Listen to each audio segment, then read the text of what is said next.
Du vet inte hur du använder ChatGPT för att lära dig svenska.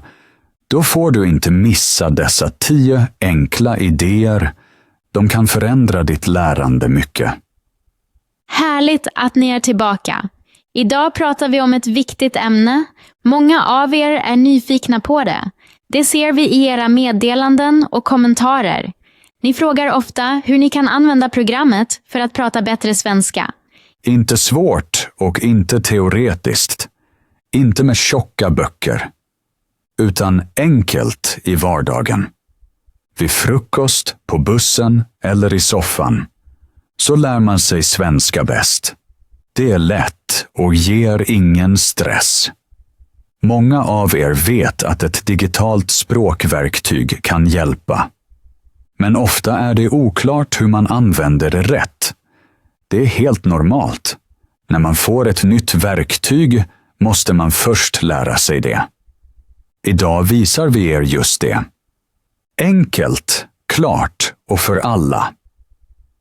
Detta verktyg kan vara med dig varje dag. Du kan öva med det överallt. Du behöver ingen lärobok och ingen lång förberedelse. Perfekt grammatik krävs inte heller. Skriv bara en mening eller en fråga och börja direkt. Det fina är, programmet anpassar sig till dig. Du kan skriva långsamt eller använda enkla ord. Du kan be om förklaringar eller lära nya ord som behövs i vardagen. Du kan öva små dialoger eller få hjälp att rätta fel. Och det bästa, du behöver inte vara rädd. Ingen bedömer dig. Ingen blir otålig. Du kan till och med ställa samma fråga många gånger. Du får alltid ett lugnt och klart svar. Idag ger vi er 10 idéer som fungerar direkt. Oavsett om ni är A2, B1 eller precis börjar. I slutet har ni små övningar att använda varje dag. Helt utan stress, men med mycket glädje. Marcus, nu är jag verkligen nyfiken.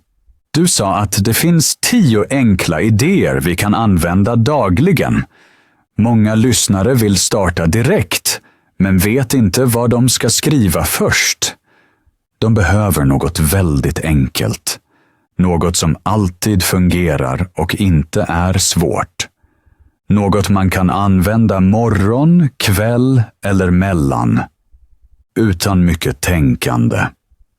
Därför vill jag veta, vilken första idé kan alla använda för att snabbt prata bättre svenska?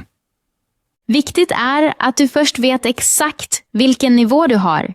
Är du A1, A2, B1 eller kanske redan högre? Det är mycket viktigt för du bör alltid öva ord som passar din nivå. Om du är A1 behöver du enkla verb som gå, komma, göra eller bo. Men om du är C1 vill du kanske utöka ordförrådet med svårare verb som analysera, motivera eller utveckla. Första uppgiften är berätta din nivå och be om de viktigaste verben. Det är mycket lätt men har stor effekt. Du får bara de ord du verkligen behöver.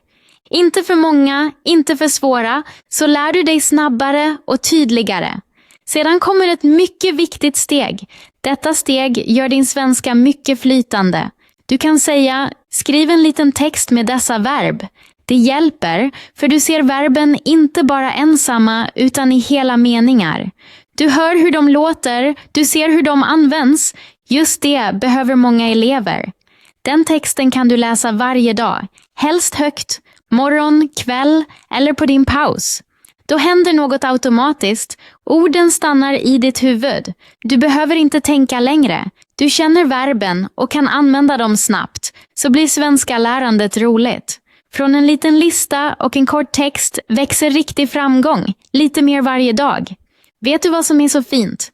Man kan göra samma sak med dialoger. Många behöver svenska i vanliga vardagssituationer. Hos läkaren, på restaurang, i mataffären eller hos frisören. Ofta vet de inte vilka ord de behöver där. Men man kan enkelt fråga: vilka verb behöver jag hos läkaren? Eller vilka fraser använder man hos frisören? Då får man en liten och tydlig lista. Sedan kan man låta skriva en kort dialog. En enkel dialog som man verkligen kan använda. Till exempel ett samtal om en beställning på restaurang eller en tid hos frisören. Dessa små dialoger kan man läsa högt och öva flera gånger. Man kan också ändra dem själv. Så lär man inte bara ord utan hela meningar från verkliga livet. Det ger trygghet. Med varje dialog känner du dig lite säkrare i språket. Så lär du dig steg för steg att tala som folk verkligen gör. Precis. Och vet du vad? Just det gjorde jag också tidigare när jag själv lärde mig svenska. Det råder jag även alla mina elever. Först lär du verben.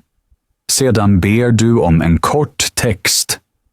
Sedan övar du dialoger för vardagen. Och när du känner allt detta lite och orden redan är bekanta kommer det tredje steget. Detta steg är mycket viktigt om du vill tala flytande på riktigt. Du kan nämligen säga att du vill få frågor med dina verb. Du svarar sedan på dem. Det är väldigt enkelt, men också mycket starkt. Du gör din lärpartner till en riktig samtalspartner. Du väntar inte längre bara på något att memorera. Du blir aktiv. Du måste prata, du måste reagera. Och just det behöver du i verkliga livet. Du behöver det på jobbet, på café, hos läkaren eller i vardagen. Fördelen är att frågorna passar din nivå. Om du vill ha enkla frågor får du enkla frågor. Om du vill ha längre meningar får du längre meningar. Du kan till och med säga att frågorna ska låta som på restaurang eller i mataffären. Då blir det som ett litet rollspel. Du kan göra det alltid, var du än är. Du har ingen stress och ingen rädsla. Säg bara tydligt vilka verb du övar. Till exempel gå, äta, köpa eller arbeta. Sedan kan du säga att du vill ha 10 frågor. Efteråt svarar du högt. Det behöver inte vara perfekt. Du får göra fel. Du kan senare höra hur det låter rätt. Om du gör detta några dagar märker du att huvudet blir snabbare. Du tänker mindre. Du hittar snabbare rätt ord. Du pratar naturligare. Just det är flytande svenska. Inte perfekt grammatik utan klar kommunikation. Många elever blir säkra just så. Du pratar inte bara om språket. Du använder det. Det kan du göra varje dag. Du behöver bara mod, några verb och några frågor. Så tränar du riktig svenska som du verkligen behöver ute. Och alla kan klara det, steg för steg. Ja, och jag vill säga något mer.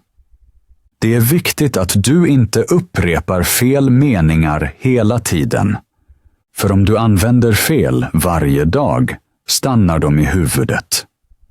Därför är det bra att regelbundet göra en liten kontroll. En mycket bra metod är en dagbok. Du kan skriva några meningar varje dag. Det kan alla.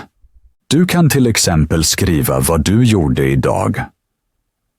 Om du övar dåtid kan du använda enkla verb som gå, göra, äta, arbeta eller träffa. Av dem bygger du små meningar som: jag gick till jobbet. Jag drack kaffe. Jag träffade min vän. Du kan varje dag skriva samma rutin.